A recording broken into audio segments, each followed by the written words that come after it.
Ikaw, Jed, unsa man ang klase nga isda nga tulo ka bok mata, tulo ka bok ikog, o dako siya nga isda? Oh, so ko ma'am, naiikog, nilipok manta. Ngayon ako ma'am, sumungsong mo na ma'am. Pabukid pa, Jed, mo resulta sa pagminaw grama sa radyo. Sayop mo ka na siya litsin. O kanang answer niya. Tuga-tuga, mag-answer, pwede ka katubag. Gaparehas lang mong duha.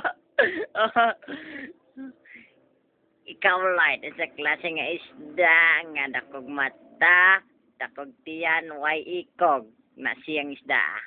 Aminaw na ko anak, ma'am, raman nagbula. Gaparehas jud mo, may papakog ang mga buhanga mo. Sige, ikaw gundo, kani ang sire. Isda nga dako gapog mata pero yung ikog taas kayo. Yun ako ma'am, alipante mo na ma'am. Ah? Alipante. Sayop ka, kana ni Nepante. Oh, masamay na ma'am, yung pagsabot Kada ma'am. siya.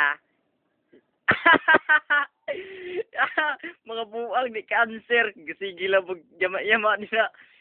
Ikaw ha, ikaw dyan. Perti na dyan ka. Sige, kini. Ambot nang mabuo yung kabaluan na aming istorya, ma'am. Sorry dyan kayo. Buang maneka. Di ka katawan na niya, di ka cancer, ane. Sige, kansire. Patay luwag ko ninyo. Patay luwag ko ninyo. Paminaw, gradyo, yawa. Buang ka, pakoy.